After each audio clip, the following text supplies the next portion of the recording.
Quem faz o que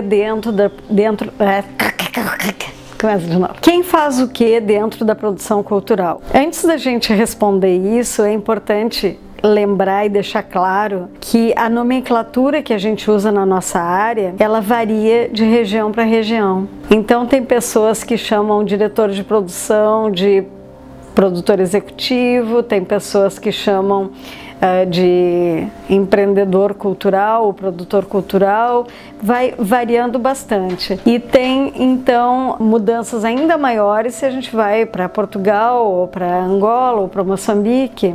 Vamos tentar fazer uma unificação disso, utilizando as nomenclaturas que mais são utilizadas, o que eu vejo mais correntemente serem usadas no Brasil e no mundo mesmo. Começando, produção cultural ou produtor cultural é o nome que se dá a quem faz qualquer uma das funções que a gente vai descrever logo depois, né? Mas então, produtor cultural é um nome genérico. Tem gente que usa empreendedor cultural também, tem gente que usa só produtor, né? Mas só produtor pode confundir com produtor musical ou com produtor rural, não é?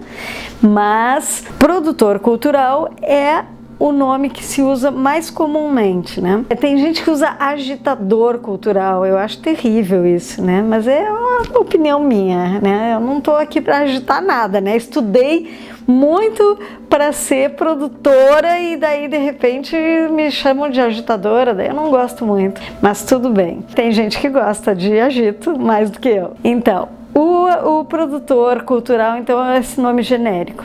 Depois a gente tem o diretor de produção. O diretor de produção é quem dirige, como diz o nome, né, a produção toda. Ele se responsabiliza legalmente por ela, criminalmente, e ele coordena todos os envolvidos naquela produção, né? Ele é, então, o diretor geral daquela produção, chama diretor de produção. Tem que tomar cuidado, porque no mundo do cinema isso quer dizer outra coisa. No mundo do cinema, o diretor de produção faz o que o produtor executivo faz aqui na produção de eventos, espetáculos e produtos culturais. No nosso caso, o produtor executivo, daí que seria a segunda coisa, né? Ele não é como no cinema, que é quem paga tudo. Aqui não. Aqui, nas nossas produções, o produtor executivo é quem executa. Quem executa as tarefas designadas pelo diretor de produção. Então, o produtor executivo, ele pode ter muitas funções diferentes.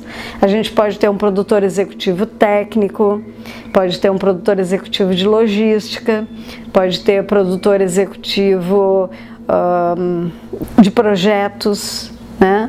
Então a gente pode ter muitos produtores. Imagina um festival, né? Então o festival tem um diretor de produção e depois ele tem vários produtores executivos para cuidar cada um de um setor. Então vai ter um produtor executivo que vai cuidar só da chegada e saída das pessoas, outro produtor executivo que vai cuidar do credenciamento dos artistas, né? E outro produtor vai cuidar da questão técnica, de som, de luz, palco. Então a gente tem muitos produtores executivos. O número de produtores executivos para cada produção depende desta produção. Se eu fizer uma apresentação num barzinho de voz e violão de um músico, eu não preciso ter vários produtores executivos, vai ser um só. Um produtor executivo vai dar conta disso. E muitas vezes ele vai ser também o diretor de produção. Então isso não quer dizer que eu precise ter muitas pessoas para produzir, mas eu tenho muitas funções. A pessoa vai ser diretor de produção, vai criar toda a ideia, vai trabalhar no conceito da produção, vai contratar as pessoas, vai formar a sua equipe e, bom, depois ele vai virar produtor executivo. Então a gente tem ou muitos produtores executivos em cada projeto, mas geralmente só um diretor de produção. Em alguns casos eu já vi ter 2 diretores de produção, mas eles vão exercer a mesma função. Depois disso, a gente ainda tem outras funções aí dentro dos projetos, que seria formatador de projetos, por exemplo, que vem a ser também um produtor executivo, mas ele é especializado em formatação de projetos para fundos, leis de incentivo e tudo mais. Ele tem que entender um pouco também de produção executiva, tem que entender de direção de produção, ele tem que entender de tudo isso, senão ele não vai conseguir formatar um bom projeto. Senão ele vai só preencher um formulário. Preencher um formulário não precisa ser alguém especializado em cultura.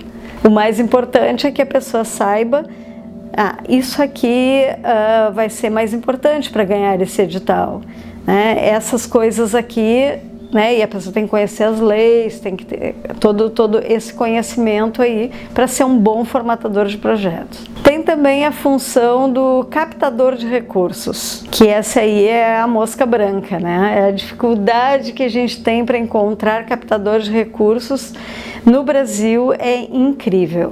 Mais fácil nos grandes centros e quase impossível, né, nos lugares menores, porque ainda temos uns problemas graves na captação de recurso, que é os patrocínios serem usados como moeda de troca de favores políticos. Então, o captador de recursos, depois a gente vai falar muito melhor sobre essa questão aí, que eu sei que incomoda muita gente, né? Mas, por enquanto, só para a gente entender o que o captador de recursos faz. Ele é um vendedor.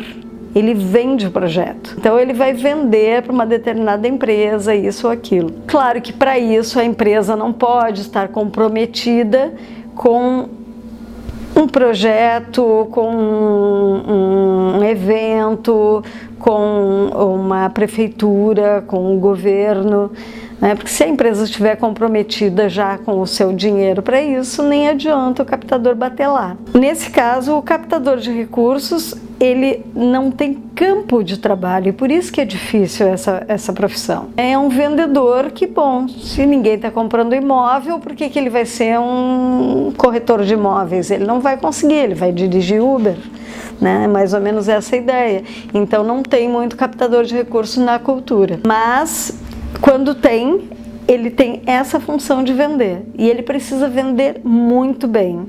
Para ele vender muito bem, é a mesma analogia do corretor de imóveis. Ele só vai vender aquele imóvel se ele souber muito sobre aquilo ali.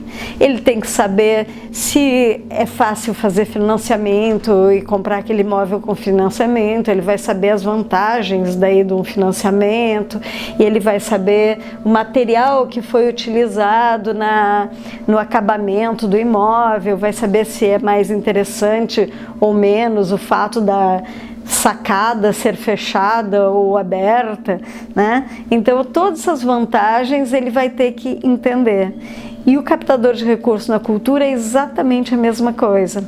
Ele precisa saber qual é a vantagem do projeto cultural. Ele só vai saber isso se ele estudar o projeto.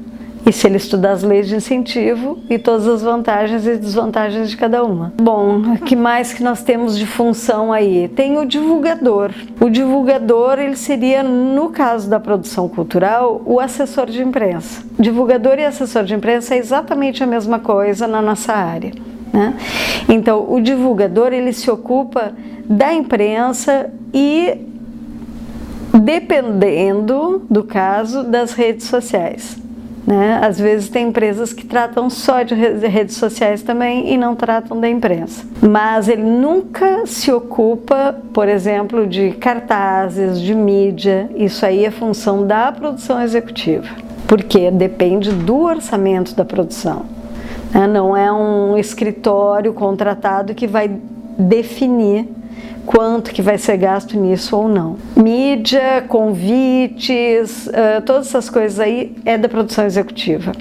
E a divulgação cuida da imprensa e das redes sociais. Tem outras funções que vão aparecendo também, porque essas funções elas vão aparecendo de acordo com o tamanho da produção. Quanto maior é uma produção, mais especializadas ficam as funções ali dentro. E a gente vai montando a equipe justamente de acordo com o tamanho da produção. Essa eu acho que é uma das maiores dificuldades para quem está começando um trabalho de produção, porque não tem experiência para se dar conta dessa necessidade quando está montando o projeto. A pessoa tem que montar o seu projeto e já prever o número de pessoas que vai trabalhar na equipe de produção.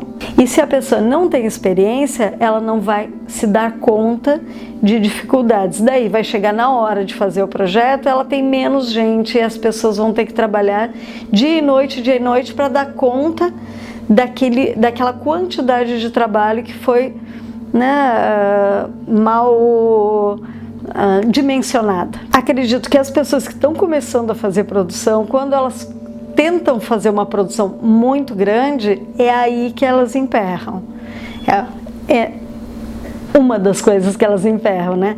Então, o meu conselho sempre é, quando a gente começa a fazer produção, a gente começa a fazer produções pequenas, até a gente pegando cancha e entendendo. E vão aumentando o tamanho da produção de acordo com essa capacidade de dimensionar as equipes. Porque daí fica tranquilo, vocês ficam seguros e não arriscam demais.